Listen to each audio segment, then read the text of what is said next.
नमस्कार, मी भाऊ तोरसेकर. तुम्ही बघत आहात प्रतिपक्ष. मित्रांनो, महाराष्ट्रामध्ये किंवा प्रामुख्याने मराठी पत्रकारितेमध्ये शरद पवार जी काही कृती करतात ती मुरब्बी आहे, मुत्सद्दी आहे, तो गेम आहे, खेळी आहे असं सांगण्याची फॅशन आहे. पण आत्ता अशी गंमत झाली आहे की या महिन्याची सुरुवात झाली 2 जुलै, म्हणजे एक दिवस अधिक झाला. 2 जुलै रोजी अचानक आपल्याला प्रदेशाध्यक्षपद मिळावं म्हणून उचून बसलेले अजितदादा हे तिथून उठले. आपल्या विरोधी नेतेपदाचा जो शासकीय बंगला आहे तिथून उठले आणि थेट राजभवनात गेले. त्यांच्याबरोबर राष्ट्रवादी काँग्रेसचे आणखीन 8 आमदार होते.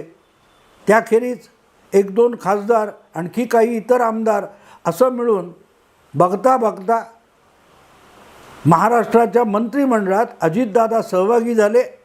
आणि काय झाले याचं उत्तर खुद्द शरद पवार देऊ शकत नव्हते, अशी परिस्थिती होती.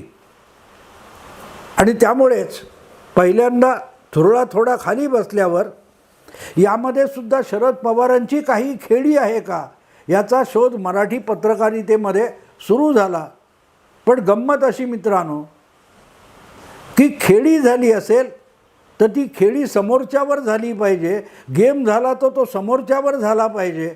आणि त्याचं कसं नुकसान झालं आहे, त्याची कशी गोची झाली आहे आणि ती शरद पवारांनी केली ही दाखवावी लागेल. त्यामुळे बहुतांश मराठी संपादक, पत्रकार, विश्लेषकांचे हाल होऊन गेले की नुकसान तर पवारांचं झालेलं दिसतंय, मग खेळी खुद्द पवारसाहेबांनी केली हे कसं म्हणायचं. अजितदादांनी लगेच दुसऱ्या दिवशी जी सभा घेतली वांद्र्याला, त्यामध्ये एकटे अजितदादा नाही तर खुद्द प्रफुल्ल पटेल, जे राष्ट्रवादीचे कार्याध्यक्ष पवारांनी नेमलेले होते, छगन भुजबळ, जे पवारांचे दीर्घकाळ जवळचे, निकटवर्ती आणि विश्वासू मानले जातात, या लोकांनीसुद्धा बांद्र्याच्या रेक्लेमेशनमध्ये MET शिक्षण संस्थेच्या पटांगणावर थेट शरद पवारांवर तोफा डागल्या. प्रत्येक वेळेला राजकारणामध्ये धरसोड वृत्ती करून पवारसाहेब आम्हाला कसे तोंडघशी पाडत होते. आजही पवारसाहेब आमचं दैवत आहे. पण प्रत्येक वेळेला पवारसाहेबांनी गेल्या 10 वर्षात आम्हाला पदोपदी पुढे करून तोंडघशी पाडलं. हेच जर प्रमुख नेते प्रफुल्ल पटेल, छगन भुजबळ आणि अजितदादा सांगत असतील तर गेम कोणाचा झाला. अर्थात पवारांनी नेहमीप्रमाणे सारवासारव केली की माझ्यासाठी हा अनुभव नवा नाही. 80 साली 56 आमदार होते, 54 आमदार होते, 6 उरले, बाकी सगळे काँग्रेसमध्ये निघून गेले, तरीही मी परत एकदा पक्ष उभा केला. या सगळ्या इतिहासाच्या आठवणी पवारसाहेबांनी सांगितल्या. पण मुद्दा असा होता की या सगळ्या खेळी जर पवारसाहेब करतात तर मग आपला पुतण्याच आपल्याला दगा देईल हे पवारसाहेबांना का कळलं नव्हतं. तुम्हाला आठवतं मित्रांनो, आठवतं ज्या वेळेला गेल्या विधानसभा निवडणुकीपूर्वी ईडीची नोटीस आली म्हणून पवारसाहेबांनी, आता मीच स्वतः ईडीच्या ऑफिसवर जातो, मला समन्स आलं नाही तरी चालेल, समन्सची गरज नाही, काय विचारायचं ते विचारा म्हणून 3 दिवस तमाशा केला होता. शेवटी मुंबईचे पोलीस आयुक्त बर्वे यांनी त्यांची मनधरणी केली की तिकडे प्रॉब्लेम होईल, तुम्ही काही जाऊ नका. आणि ह्या सगळ्यात विजेता म्हणून शरद पवार यांनी ईडीच्या ऑफिसमध्ये जाण्याची भूमिका बदलली. आणि सगळीकडे त्यांचं गुणगान चालू असताना अचानक बातमी आली की अजितदादांनी आपल्या आमदारकीचा राजीनामा दिला. फॅक्सने काय तो तिकडे पाठवला. हरिभाऊ बागडे मला वाटतं सभापती होते, त्यांनी तो मंजूर केला आणि पवारसाहेबांच्या विजयावर पाणी फेरलं. पुण्यात काय अवकाळी पाऊस झाला आहे का काय तो बघायला गेलेले पवार रातोरात उलट्या मार्गाने मुंबईला येऊन पोचले. आणि त्यावेळेला पवारसाहेबांनी काय सांगितलं होतं, घरात परिवारामध्ये मतभेद अनेक होतात, पण जेव्हा एकत्र बसून निर्णय घेतात तेव्हा त्यावर वडीलधारा मी आहे आणि मी निर्णय देतो, त्यापुढे कोणी जात नाही, अशी पवारांनी ग्वाही दिली होती. आणि ही ग्वाही पवार वारंवार देत आले. मग आता असा प्रश्न पडतो की अजितदादांनी राष्ट्रवादी काँग्रेसमधला मोठा आमदारांचा गट घेऊन भाजपमध्ये जाणं हा पवार परिवाराच्या सर्वात मोठ्या वडीलधाऱ्याने घेतलेला निर्णय होता का? येस मित्रांनो, येस. पवारांनी गेम केलेला आहे. पवारसाहेबांनी यातही गेम केलेला आहे. पण अनेकदा असं असतं की गेम केला आहे, त्याचा परिणाम दिसल्यावर कळतो तो गेम होता किंवा उशिरा. पवारांची खासियत असते की ते आधी खोटं बोलतात आणि मग खरं बोलताना सांगतात तेव्हा मी खोटं बोललो होतो. 2014च्या विधानसभा निवडणुकीनंतर न मागितलेला पाठिंबा भाजपला देऊन टाकला आणि 5 वर्षांनी सांगितलं की शिवसेनेची बार्गेनिंग पॉवर कमी व्हावी म्हणून आम्ही केलेली ती खेळी होती. पण प्रत्यक्ष पाठिंबा जाहीर केला तेव्हा महाराष्ट्राला अस्थिरता, मध्यावधी निवडणुका परवडणाऱ्या नाहीत अशी मखलाशी केली होती. तेव्हा पवारांची ही खासियत असते. आणि म्हणूनच त्याकडे बघताना किंवा कुठचाही आपण म्हणतो ना गेम खेळी, ह्या गेम खेळीचा परिणाम बघायचा असतो. आणि जर परिणाम काय आहे ते अभ्यासलं तर असं दिसतं की यामध्ये पवारांची खेळी असेल तर तो गेम अजितदादांच्या विरुद्ध नाही, भारतीय जनता पक्षाच्या विरुद्ध नाही, उद्धव ठाकरे शिवसेना यांच्या विरुद्ध नाही, एकनाथ शिंदे यांच्या विरुद्ध नाही, छगन भुजबळांच्या विरुद्ध नाही. यावेळेला मला असं वाटतं की शरद पवारांनी आपल्या लाडक्या कन्येचाच गेम करून टाकलेला आहे. बारकाईने ऐकलत तुम्ही. 3 जुलैला मला वाटते त्या MIT कॉलेजच्या पटांगणावर जी मोठा मेळावा अजितदादांच्या गटाने घेतला, तिथे लागोपाठ बोलताना प्रफुल्ल पटेल असतील, अजितदादा असतील, छगन भुजबळ असतील, या लोकांनी काय म्हटलं होतं आठवतं तुम्हाला? काय म्हटलं होतं की प्रत्येक वेळेला आम्हाला पुढे पाठवलं आणि नंतर ऐन वेळेला मागे घेतलं. आणि ऐन वेळेला मागे घेतलं हे शरद पवारांनी सुद्धा गुगली टाकताना मान्य केलं होतं. देवेंद्र फडणवीसांनी ह्या सगळ्या घटनाक्रमाच्या 1 आठवडा आधी काय खुलासा केला होता लागोपाठ घेतलेल्या चॅनेलला दिलेल्या मुलाखतीत की 2014च्या निकालानंतर 2.5 दिवसाचं सरकार बनलं, त्यासाठी थेट पवारांबरोबर बोलणी झाली होती.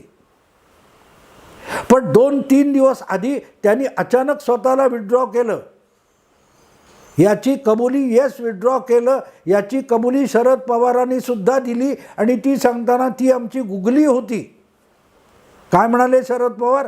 गुगली होती. म्हणजेच आधी 2.5 दिवसाचं सरकार होण्याच्या आधी आपण भाजपशी बोलणी केली होती, सत्ता सरकार बनवण्याची बोलणी केली होती, याची कबुलीच शरद पवारांनी देऊन टाकली. पण ती तेवढीच एक गोष्ट नव्हती. 2014च्या विधानसभेनंतर ज्या प्रकारे परस्पर प्रफुल्ल पटेल यांच्यामार्फत भाजपच्या अल्पमत सरकारला पाठिंबा घोषित करणं, त्याच्यानंतर 2017मध्ये परत भाजपबरोबर जायची तयारी झाली होती असं अजितदादांनी भुजबळांनी सांगितलं. ऐनवेळेला परत पवारसाहेब मागे येतात. 2019 असो किंवा 2022 असो, इंदूरला जायचं ठरलं, विमानाची तिकीटं काढली गेली, परत 2 दिवस. मग ऐनवेळेला पवारांचा पाय कोण मागे ओढत होतं पुढे जाण्यापासून? 1-2 नाही मित्रांनो, 4 की 5 प्रसंग अजितदादा छगन भुजबळ सांगतात की भाजपबरोबर जायचा असा निर्णय शरद पवार या सगळ्या ज्येष्ठ नेत्यांना बरोबर घेऊन बसतात, चर्चा करतात आणि ठरवतात येस आता आपण भाजपबरोबर जायचं. मग ते निवडणुकीच्या आधी असेल, निवडणुकीच्या नंतर असेल, पण 4 ते 5 वेळेला हा प्रयत्न शरद पवारांच्या विचाराने आणि शरद पवारांच्या पुढाकाराने आणि सगळ्या इतर पक्षाच्या ज्येष्ठ नेत्यांच्या सहमतीने ठरला होता. हे अगदी एकापाठोपाठ प्रफुल्ल पटेल, छगन भुजबळ, अजितदादा लागोपाठ सांगतात. मग ऐन वेळेला 2 दिवस, 3 दिवस, 4 दिवस आधी शरद पवार पाऊल मागे का टाकतात? पाऊल पुढे टाकायच्याऐवजी पाय मागे का घेतात? याकडे बघितलं तर जेवढे लोक म्हणजे पत्रकारिता करत नेत्यांच्या भोवती फिरणारे आहेत, माझ्या परिचित आहेत, माझ्याशी भेटीगाठी होतात किंवा फोनवर बोलतात, अशा बहुतेक लोकांनी मला सांगितलं की भाजपबरोबर जाण्याचा जेवढा प्रयत्न आणि जितका वेळ प्रयत्न शरद पवारांनी केला, त्या प्रत्येक वेळेला त्यांना आडव्या आलेल्या व्यक्तीचं नाव एकच आहे, ते नाव सुप्रिया सुळे आहे. सुप्रिया सुळे. आणि त्यामुळे आता आपल्या पक्षाला स्वतःचं अस्तित्व टिकवणं अवघड आहे आणि सत्तेशिवाय आपला पक्ष टिकू शकत नाही हे शरद पवार ओळखतात. म्हणूनच अवघ्या 4 महिन्यात सोनिया गांधींना परदेशी ठरवणारे शरद पवार हे विधानसभेचे 99चे निकाल आल्यानंतर त्याच सोनिया गांधींचा वरचष्मा स्वीकारून त्याच काँग्रेसबरोबर महाराष्ट्रात संयुक्त सरकार बनवायला पुढे गेले. आणि ही फार जुनी गोष्ट सांगतो असं समजू नका. मध्यंतरी नागालँडचा विषय आला. नागालँड हे एवढूसं राज्य आहे, पण महाराष्ट्राबाहेर राष्ट्रवादी काँग्रेस किंवा NCPचं थोडंफार जे अस्तित्व आहे ते नागालँडमध्ये आहे. आणि त्या नागालँडमध्ये भारतीय जनता पक्ष आणि तिथला एक कुठला तरी NPP नावाचा वगैरे पक्ष आहे, त्याच्याबरोबरच्या आघाडीला पूर्ण बहुमत होतं. पूर्ण बहुमत. त्यांना इतर कोणाच्या बहुमतासाठी आमदारांची गरजसुद्धा नाही. अशा वेळेला तिथे जो NCP किंवा राष्ट्रवादी पक्ष होता त्याच्या सगळ्या आमदारांनी ठरवलं की आम्ही सरकारी गोटात, सत्ताधारी गोटात जातो आहोत. आम्हाला सरकारी गोटात जाण्याची परवानगी किंवा मान्यता राष्ट्रवादी काँग्रेसच्या हायकमांडने द्यावी आणि नाही दिली तर आम्ही सगळ्याचा सगळा पक्ष हा भाजपमध्ये थेट विलीन करून निघून जाऊ. आणि 1 दिवस घालवल्यानंतर शरद पवारांनीही त्याला मान्यता दिली. अगदी महाराष्ट्र विधानसभेत हा विषय निघाला तेव्हा त्याची सारवासारव खुद्द अजितदादांनी विरोधी पक्ष नेता म्हणून सुद्धा केलेली होती. इथे एक गोष्ट लक्षात येते की भाजपबरोबर जाण्याला आणि सत्तेत भागीदारी करायला शरद पवारांचा आक्षेप कधीही नव्हता. कारण झुंज देणं, विरोधाचं राजकारण करणं, सत्तेविना बसणं हे शरद पवारांच्या पिंडात नाही, स्वभावात नाही. आणि त्यांनी जे सवंगडी गोळा केले त्यापैकी कोणालाही सत्तेशिवाय राहणं शक्य नाही. आणि म्हणूनच कुठल्याही पक्षाबरोबर जायला ते तयार असतात. अशा वेळेला त्यांची कुचंबणा करणारी एकच व्यक्ती होती आणि त्या व्यक्तीचं नाव सुप्रिया सुळे.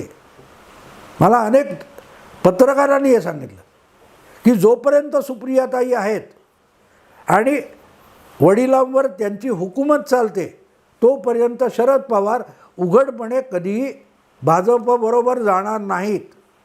भाजपबरोबर जाण्याला सुप्रियाताईंचा कडवा विरोध आहे. सुप्रियाताईंचा विरोध आहे.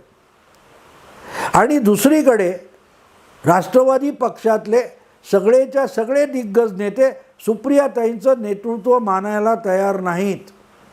प्रफुल्ल पटेल असतील, दिलीप वळसे पाटील असतील, अजितदादा तर सोडा, थोरला भाऊ छगन भुजबळ असतील, सगळेच्या सगळे नेते हे अजितदादांबरोबर असण्यापेक्षा कायम सुप्रियाताईंचे कट्टर विरोधक राहिलेले आहेत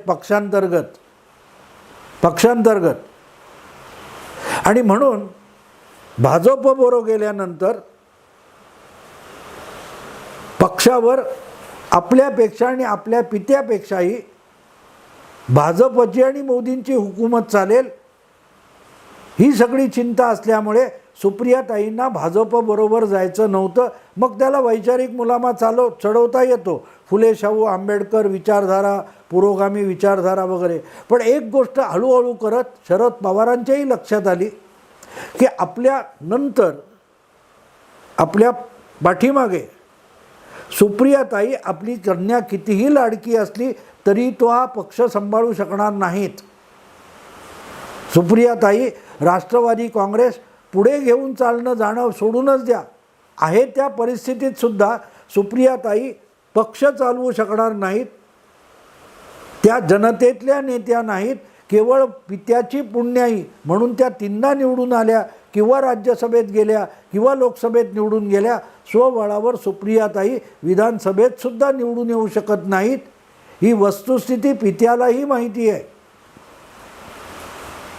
पण तेवढं पण ठीक आहे, मेहरबानी म्हणून लाडकी लेक म्हणून बारामतीची जागा लोकसभेची तिला रिकामी करून दिली.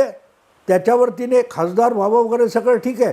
पण ज्यावेळेला कन्या पक्षओलीच ठेवायला लागली आणि प्रत्येक पक्षाच्या प्रत्येक बाबतीत लुडबुड करायला लागली आणि आपण आजवर जपलेल्या आणि जोडलेल्या विश्वासू लोकांना सुद्धा नाराज करू लागली, तेव्हा मुलीचा बंदोबस्त करणं ही पित्याची गरज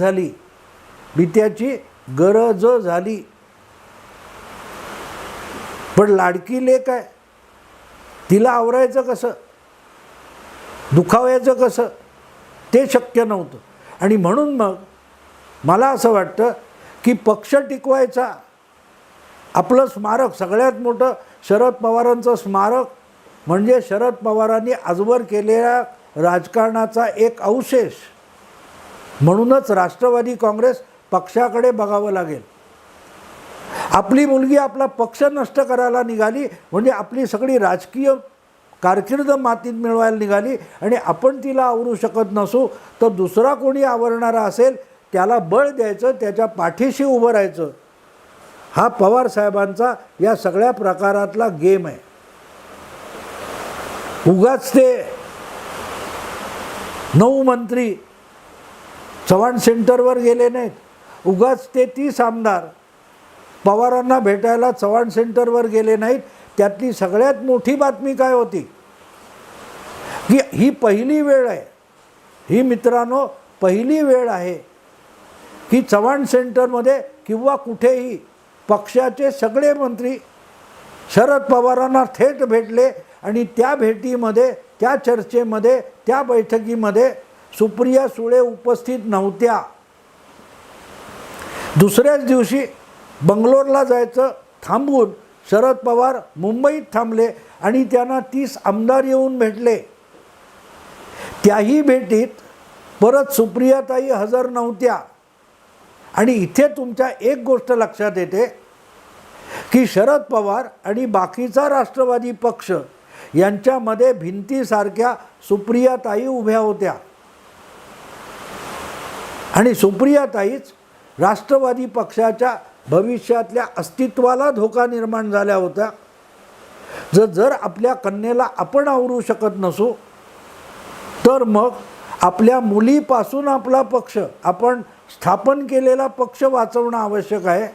म्हणूनच अजितदादांना खुद्द पवारांनी आशीर्वाद दिलाय आणि तो आशीर्वाद तुम्हाला दिसतो, बघता येतो.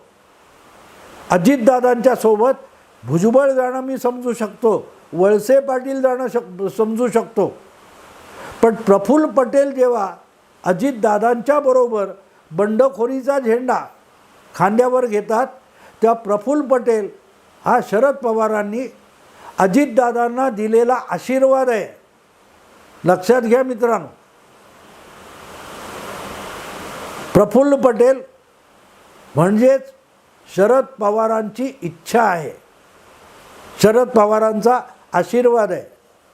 आणि म्हणून मी ह्या सगळ्या गोष्टीचं आकलन आणि समजून घेण्याचा जितका प्रयत्न करतो तेव्हा घटना एक एक समोर येतात की मंत्री किंवा आमदार आले आणि चव्हाण सेंटरमध्ये पवारांना भेटले.